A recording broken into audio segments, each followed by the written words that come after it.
തെക്കൻ വസീറിസ്ഥാനിലെ സർഗോദയിൽ TTP അതായത് തെഹ്രീക്ക് താലിബാൻ പാകിസ്ഥാൻ നടത്തിയ ആക്രമണത്തിൽ മേജർ മോയിസ് അബ്ബാസ് ഷാ എന്ന ഉദ്യോഗസ്ഥൻ കൊല്ലപ്പെട്ടു. ഇന്ത്യക്കാർ തീർച്ചയായും മറക്കാൻ സാധ്യതയില്ലാത്ത ഒന്നാണ് 2019 ബാലാകോട്ട് ആക്രമണം. അന്ന് ആ ഓപ്പറേഷനിൽ പങ്കെടുത്ത ഇന്ത്യൻ വ്യോമസേന ഉദ്യോഗസ്ഥൻ വിംഗ് കമാൻഡർ അഭിനന്ദൻ വർദ്ധമാനെ പിടികൂടിയ അതേ ഉദ്യോഗസ്ഥനാണ് ഈ മേജർ മോയിസ് അബ്ബാസ് ഷാ. കഴിഞ്ഞ ദിവസം മേജർ മോയിസ് അബ്ബാസ് ഷായും ലാൻസ് നായിക് ജിബ്രാനും TTP ആക്രമണത്തിൽ കൊല്ലപ്പെട്ടതായി പാകിസ്ഥാൻ സൈന്യം അറിയിച്ചു. ഏറ്റുമുട്ടലിൽ TTPയിലെ 11 അംഗങ്ങളെ വധിച്ചതായും പാകിസ്ഥാൻ സൈന്യം അവകാശപ്പെടുന്നുണ്ട്. ഖൈബർ പസ്തൂൺഖ്വയിലെ സൗത്ത് വസീറിസ്ഥാൻ ജില്ലയിൽ ചൊവ്വാഴ്ച ഇന്റലിജൻസ് അടിസ്ഥാനമാക്കിയുള്ള ഓപ്പറേഷനിൽ 2 സൈനികർ കൊല്ലപ്പെട്ടതായി പാകിസ്ഥാൻ സൈന്യത്തിൻ്റെ മാധ്യമ വിഭാഗം അറിയിച്ചതായി ഡോൺ ന്യൂസാണ് റിപ്പോർട്ട് ചെയ്തത്. ഇന്റർ സർവീസസ് പബ്ലിക് റിലേഷൻസിൻ്റെ പ്രസ്താവന പ്രകാരം 2025 ജൂൺ 24 സൗത്ത് വസീറിസ്ഥാൻ ജില്ലയിലെ സറോഗ പ്രദേശത്ത് സുരക്ഷാ സേന ഒരു ഓപ്പറേഷൻ നടത്തി. മോയിസ് അബ്ബാസ് ഷായും ജിബ്രാനും ആ ഓപ്പറേഷനിൽ കൊല്ലപ്പെട്ടു. പാകിസ്ഥാൻ നടത്തുന്ന ഭീകരർക്കെതിരായ നിരവധി ഓപ്പറേഷനുകളിൽ മേജർ മോയിസ് ധീരമായ പ്രവർത്തനങ്ങൾ നടത്തിയതിന് പേരുകേട്ട ആളാണെന്ന് പാകിസ്ഥാൻ സൈന്യത്തിൻ്റെ മാധ്യമ വിഭാഗം പറയുന്നുണ്ട്. എന്നാൽ ബാലക്കോട്ട് ആക്രമണത്തെക്കുറിച്ച് അവർ ഒന്നും പരാമർശിച്ചിട്ടുമില്ല. അന്ന് വിമാനം തകർന്നു വീണതിനെ തുടർന്ന് പാരച്യൂട്ടിൽ അഭിനന്ദൻ വർദ്ധമാൻ അന്ന് പാക് അധീന കാശ്മീരിലാണ് വന്നിറങ്ങിയത്. താഴെ എത്തിയ ഉടനെ ആ പ്രദേശത്തുള്ള പാകിസ്ഥാനികൾ അദ്ദേഹത്തെ ആക്രമിച്ചിരുന്നു. അതോടെ സ്വയം പ്രതിരോധത്തിനായി അഭിനന്ദൻ ആകാശത്തേക്ക് വെടിയുതിർക്കുകയായിരുന്നു. പിന്നീട് പാകിസ്ഥാൻ സൈന്യം എത്തി അദ്ദേഹത്തെ കസ്റ്റഡിയിലെടുത്തു. അന്താരാഷ്ട്ര യുദ്ധ നിയമങ്ങൾ ലംഘിച്ചുകൊണ്ടാണ് അഭിനന്ദനെ പാകിസ്ഥാൻ ആർമി ഓഫീസർ മോയിസ് അബ്ബാസ് ഷാ പിടികൂടുന്നത്. മേജർ മോയിസ് അബ്ബാസ് ഷാ ഇന്ത്യയുടെ വിംഗ് കമാൻഡർ അഭിനന്ദനെ പിടികൂടിയതായി പാകിസ്ഥാൻ പിന്നീട് അവകാശപ്പെടുകയും ചെയ്തു.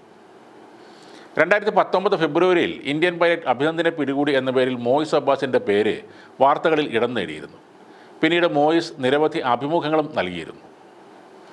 ഫെബ്രുവരി 27 നൌഷരയിലെയും കൃഷ്ണഘാട്ടിലെയും സെക്ടറുകളിലേക്ക് പാക് സൈന്യം കടന്നുകയറി ഒരു ആക്രമണം നടത്തിയത്. അതിർത്തി കടന്നെത്തിയ പാക് വിമാനങ്ങൾക്ക് ഇന്ത്യൻ സൈന്യം ചുട്ട മറുപടിയും നൽകി. പാക് വിമാനങ്ങളെ തുരത്തിയ MiG-21 വ്യോമസേന വിമാനങ്ങളിലൊന്ന് പറത്തിയത് വിംഗ് കമാൻഡർ അഭിനന്ദൻ വർദ്ധമാനായിരുന്നു. പാകിസ്ഥാൻ വിമാനങ്ങൾ തിരിച്ച് ആക്രമിച്ചപ്പോൾ അഭിനന്ദൻ്റെ വിമാനം തകർന്നു വീണു. നിയന്ത്രണ രേഖയ്ക്ക് അപ്പുറത്താണ് അഭിനന്ദൻ സുരക്ഷിതനായി പറന്നിറങ്ങിയത്. എന്നാൽ തൻ്റെ കയ്യിലുള്ള എല്ലാ രേഖകളും വിമാനത്തിൽ നിന്ന് രക്ഷപ്പെടും മുൻപ് അഭിനന്ദൻ നശിപ്പിച്ചിരുന്നു. ഇന്ത്യയുടെ പക്കലുള്ള ഒരു വിവരങ്ങളും പാകിസ്ഥാനെ തന്നിലൂടെ ലഭിക്കരുതെന്ന് അഭിനന്ദന് നിർബന്ധമുണ്ടായിരുന്നു.